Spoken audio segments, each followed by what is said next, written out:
I'm very impressed with your knowledge of the supply chain digitalization, and you've done plenty of projects as well. What the future needs of your supply chain are. So really trying to think outside the box of what your supply chain has always looked like and looking to the future of what it needs to look like in the future. I think the big thing, the gold standard for maturity in supply chain management, in my opinion, is more the predictive analytics, the ability to use data to anticipate accurately what's going to happen in the future. So I'm going to take this for granted that you're going to say executive sponsorship, because executive sponsorship, nothing happens, right? So actually, I'll take executive sponsorship and put a different spin on it. This video is brought to you by us, SCMDOJO. We provide awesome courses, guides, best practices for supply chain community. Hi folks, welcome to one more episode of the Supply Chain Show. Today we're going to talk about supply chain digitalization. What are the challenges, success factors, and how you measure the maturity of your supply chain digitalization journey. And to discuss all that, I have a very special guest today. I have Eric Kimberling. He's the CEO of Third Stage Consulting. He's into this consulting space for about 20-25 years. He's an expert in supply chain digitalization, and he made a lot of useful videos on TikTok, YouTube, and Instagram on ERP and supply chain digitalization. And believe me or not, me and him actually got connected on TikTok, right? So TikTok is not about all dancing, it's all about some useful stuff. He's got about 20,000 followers, and I would recommend you to go and follow him. Eric, welcome to the show. How are you? Hello, good to see you. Thank you for having me. Good stuff. No, I'm a big fan of your video. I think very sharp. I think a lot of creativity actually. I think you're making the whole thing of supply chain content creation a lot more fun. So tell us about that first, right? Before we jump into the boring topic of supply chain digitalization. Right. Sure. Yeah. How you started that? On TikTok, you mean in particular? Yeah. Yeah, it was just more of an experiment more than anything. I had good success on YouTube, and I knew TikTok was an emerging and still is an emerging social media platform. So I thought it'd be fun to try to really condense down some complex topics down to a 30 or 60-second video. And I think not only is it a fun experiment to see what kind of reception you get, but it's also, as practitioners of something that's fairly complex like you and I are, it's always fun to try and take something that's really complicated and see if you can simplify it down to 30 or 60 seconds. And it's definitely resonating with people. I certainly agree. And I found some success as well on both Instagram and YouTube. And I think we should do the same. So thank you for doing this. So let's dive into this. And I'm really intrigued and I'm very impressed with your knowledge of the supply chain digitalization. And you've done plenty of projects as well. So I'd like to discuss with people here, tell us your top 3 or top 5 challenges when somebody wants to embark upon this journey of supply chain digitalization, right? So what are your observations and learnings there? Well, I'd say probably the biggest one is especially in today's day and age, in the 2020s, sort of this post-pandemic world that we're in, is really recognizing how much your supply chain has been disrupted and identifying what the future needs of your supply chain are. So really trying to think outside the box of what your supply chain has always looked like and looking to the future of what it needs to look like in the future. I think that's one of the big challenges that a lot of organizations have, because we're all human, we're all used to and comfortable with the status quo, and we're used to the things the way they've been. So recognizing that need for sort of that future state definition is one thing. And then the other thing that's somewhat related to that is the change management aspect of it. And I know we'll come back to that topic here in a moment, but just really ensuring that people and humans adapt to the changes and are able to transition to whatever that future state is. And then I guess the third thing I'd say is really just making sure that you're thinking long term and looking at your supply chain digitalization in the context of your overall digital strategy and roadmap, and making sure that you sort of have a big picture view of technology in general across your entire organization and how supply chain digitalization fits within that. Yeah, but I think the last point is pretty interesting for me, right? Is this understanding the long-term technology available and then thinking long-term. I've been part of the supply chain digitalization project, because what people are trying to do is to let's call it digitalize a portion of a supply chain, right? So let's focus on order management, or let's focus on order to delivery, right? And then they're focusing on order to delivery, but they're not really focusing on purchase to pay, for example, right? Or they're not focusing on the last mile. And I found out that doing this digitalization into chunks of the segment eventually turned out to be a bad idea, because you end up using different platform, different technologies, and then you have a same problem that you have with ERP. That means you're thinking, okay, data is not into one platform, and we have to integrate 4 or 5 different platforms, right? And then it creates the third stage of the problem, right? So you as you said, thinking about the long term and finding the long term, keeping the long term view of in mind when you're trying to do the digitalization. So I mean, do you share my observation, or what do you think? Absolutely. And I think what happens a lot of times is we have an immediate problem. And, Yeah, our immediate biggest problem is order management, to use your yeah, example. yeah, So we end up going out and trying to figure out how do we put a band-aid on that problem. But we don't, and I understand why people do that because it's an immediate concern, it's an immediate challenge that needs to be solved. But you have to do that still in the context of your broader strategy so that you know that what the implications are of any technological changes or business process changes you make to one area. You have to understand how it's going to affect the rest of your supply chain and the rest of your enterprise. So I think I totally agree with you on that. cool, cool. No, that's fine. So I generally try to tell people before you jump into it, you need to let's think about the full roadmap of what else you want to do, and then we start doing what maybe still want to do the auto management for. That's perfectly cool with me, but you need to make sure the solution you're trying to pick is the one which actually have long term legs, not just solving one problem, for example.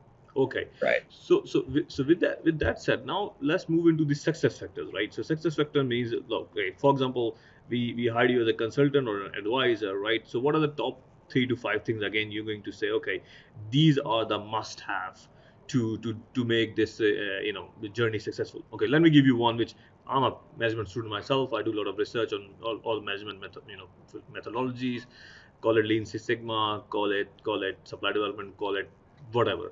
One thing everybody says in every, if you pick any research paper, executive sponsorship, right? So I'm going to take this for granted that you're going to say executive sponsorship, because executive sponsorship, nothing happens, right? So take that aside. What else? Sure. So actually, I'll take executive sponsorship and put a different spin on it. I'll say Okay. executive internal alignment. I'll maybe take it one step further or add to it. So I think internal alignment is probably even more important than the executive sponsorship. That's an arguable statement. Mhm. Some may want to debate me on this, but I do think that having alignment on what it is you want to be when you grow up as an organization, that's really important. And it starts with the executives, but it also includes all your key stakeholders, your managers, your internal employees, everyone. And so that really having that clear vision of what it is you want the organization to be and look like, that's critical as one first step. The other is just having clearly defined business processes and requirements. So a clear definition of what that future state is very important. In other words, you don't want to go into a digitization project and not really understand what it is you're trying to accomplish. A lot of people think, well, if I just put in new technology, that's going to fix my problem. But you need to have a business driver for what it is you're going to use with technology, especially today, how flexible some of these technologies are, that you can do a lot of different things with technology today. So if you don't have that clear vision, you're going to spend a lot of time spinning your wheels, deciding, and it'll slow things down, and it'll cost you a lot more money if you don't have that clear vision. And then I guess the third, success factor or critical success factor would be the change management piece. Again, coming back to that theme, just making sure that you invest in the people and understanding how people are going to be impacted, helping them through the training, the change impacts, and all that stuff. Yeah. So let's proceed with the third part of the change management, right? You mentioned, which leads to our next agenda point of the conversation, anyway. So when I was part of an ERP implementation project, and I think if I compare 15 years ago and now, I think change management is almost like a prerequisite for any consultant to do it as well, right? So what would be your recommendation that, as if you go in, you jump on straight away on the change management part of technology, or you focus on the people management part of change management? I mean, or you could do both. What's your suggestion there? Well, I think you have to do both, but I'd invest more and focus more on the latter to start, sort of the people component of it. But of course, you can't do that without knowing how the technology is going to influence or affect people. So I think the key there is to really understand and have a clear understanding, back to the previous point I had about the clear vision of what it is the organization is going to look like in the future. And that, that's everything from understanding your business processes, what your requirements are, how the processes will change, and then ultimately how those new processes will affect people. And it's looking at individual work groups and individual people within the organization and understanding the way they do things today and how that's going to change in the future, so that you can really target your change management efforts to focus on the things that are important to each of the individuals in the organization. I mean, I think you mentioned about how the organization will change, how the process will change, how the KPIs, how you measure the business performance will change, right? It's not always clear when you start those things. I mean, you have a vision, okay, where you want to go and how it will look like, or maybe, that's there. But unless you go through the cycle of at least one or two Scrum or implementation cycles, and at least get to the point that you have at least done the pilot, and so the things are not clear. I mean, one of my biggest, for example, criticism of the any system implementation project is that the same people who are good in their jobs are always picked up first to do any change management project, and actually they are the best people. So they are the same Right. people you actually need for the job you are doing currently right now, right? Okay. On the other hand, they don't get any support, meaning you don't hire somebody to replace their jobs because they are the best at it, right? And that was my biggest problem. So for example, me and my team members, two or three of them, we are one of the best people in the organization. We get picked on every project, right? Because we are the best people and we probably know the most. But the problem is we are not handing over our work to somebody, right? Because you don't want to take a risk on this. So how you and because that is not happening, so the people who are, let's call it sponsor or aligned people, they're not really clear how the organization look like, because what will happen is once you implement the system, so this is like a part B of my question or argument, right?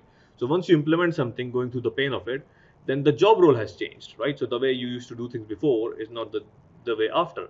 But leadership don't change the job structure, they don't change the name, because effectively it's changed, right? I mean, what do you think on this situation? What do you suggest? Well, and I think you really hit on a really important point, which is you have to figure that stuff out. Yeah, If you want to be successful and you want to get the most value out of your new technology investments, you need to figure that stuff out. So that's where it comes down to organizational design and taking the time to map out future state business processes and then future state organizational structure, job roles and responsibilities.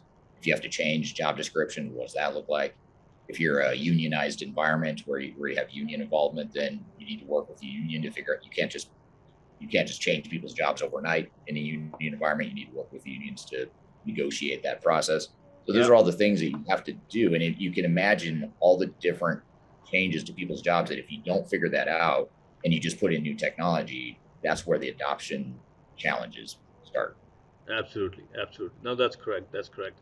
So that leads to the point that, for example, we've gone through. So our supply chain, the normal supply chain KPIs are pretty established, clear. I mean, we have a dashboard on SCMDOJO, but when you go through the digitalization, and there's a clear difference between the digital supply chain and the supply chain in general, we need to measure the success of that, right? So what are the top two, three KPIs you would suggest? Okay, you need to measure this to understand your digitalization efforts.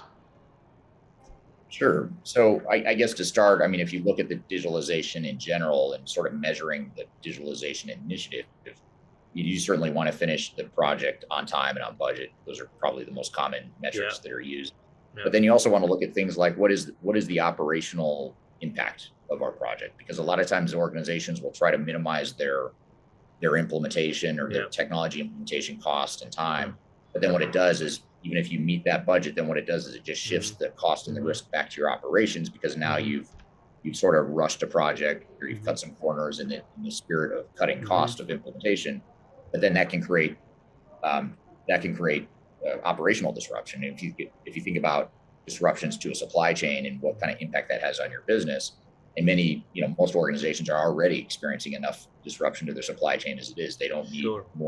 more reasons to disrupt their supply chain, but that cost is very real. And so you want to measure, if we have an implementation time and cost over here, what is the operational impact look like in the future?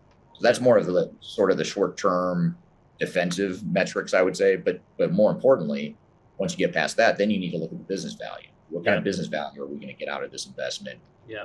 Where's the biggest business benefit? How are we going to achieve those biggest benefits? How are we going to measure that going forward? And so that, all those business benefits, that varies pretty significantly from organization to organization, depending on what their priorities and what their needs are. But give us two, three examples of those business values from your Sure. experience. Yeah. Sure. So historically, with supply chain management, you would look at inventory levels and on-time delivery. Those would be two common metrics, and those are still important. But today, what's even more important than, say, inventory levels, rather than minimizing inventory levels, and a lot of times, and through the through the 90s and in the early 2000s, a lot of the focus was really just on efficiency. How do we optimize throughput? How do we have more of a just-in-time supply chain and manufacturing environment? But today, given the world and the disruptions to the supply chain, now it's not as myopically focused on reducing cost or reducing inventory levels. Now it's more focused on how do we make sure we have the right product in the right place at the right time for our customers when they need them.